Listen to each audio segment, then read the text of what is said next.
The next problem which we have is also a tricky problem. We are given with mod z1 is equal to a, mod z2 equals b, and mod z3 is equals c.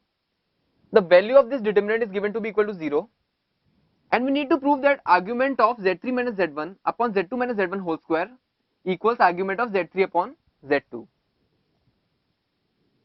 So let us first of all try to solve this determinant. On solving this determinant, we get a cube plus b cube plus c cube minus 3abc equals 0, which can be further factorized into a plus b plus c into half of a minus b whole square plus b minus c whole square plus c minus a whole square, and the value is given to be equal to 0.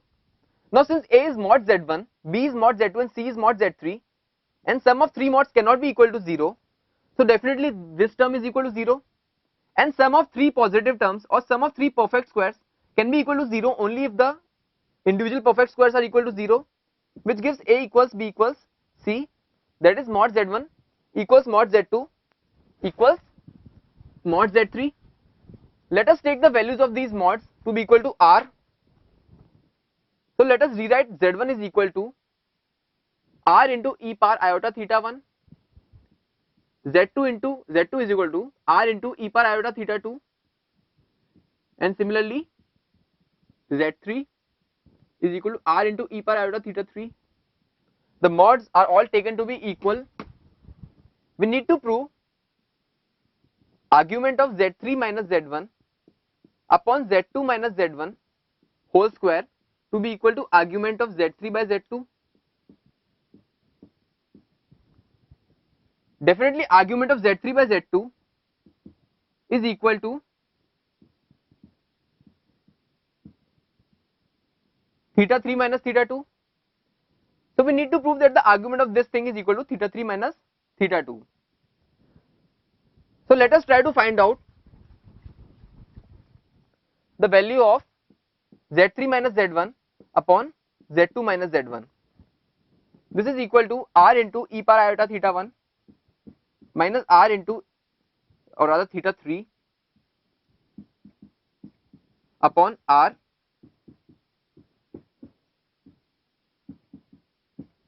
this is the given value. The r gets cancelled.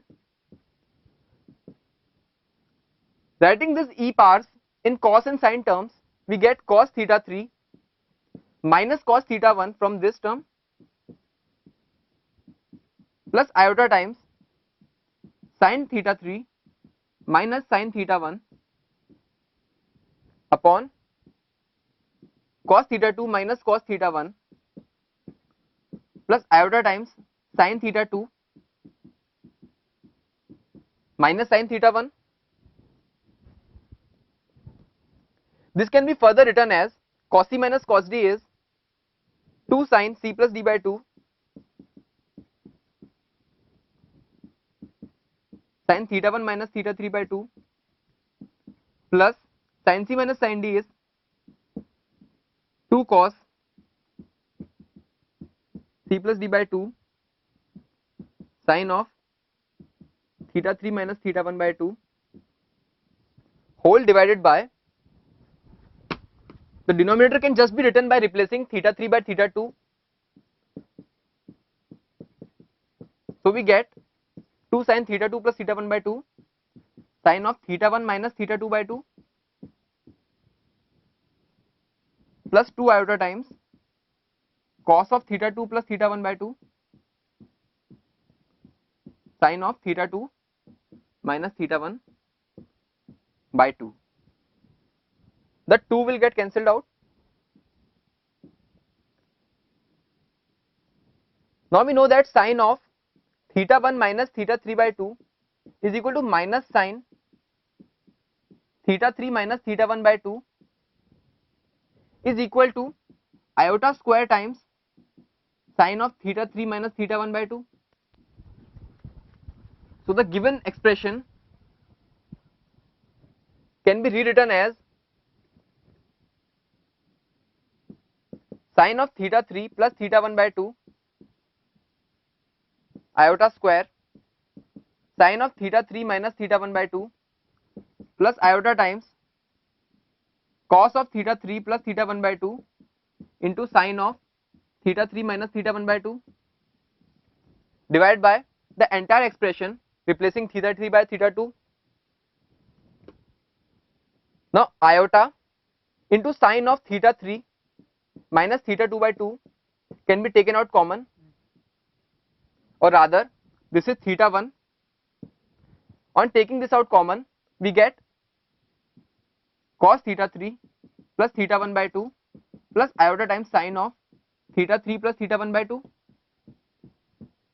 and similarly from the denominator we will get iota sin of theta 2 minus theta 1 by 2 common to get the similar terms by replacing theta 3 by theta 2.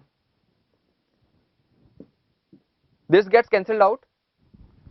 On further simplification, since this is a constant, we can replace this by a constant k into e power iota theta 3 plus theta 1 by 2 upon e power iota theta 2 plus theta 1 by 2. This becomes equal to k into e power iota theta 3 minus theta 2 by 2. This is the value of z3 minus z1 upon z2 minus z1. On doing the whole square,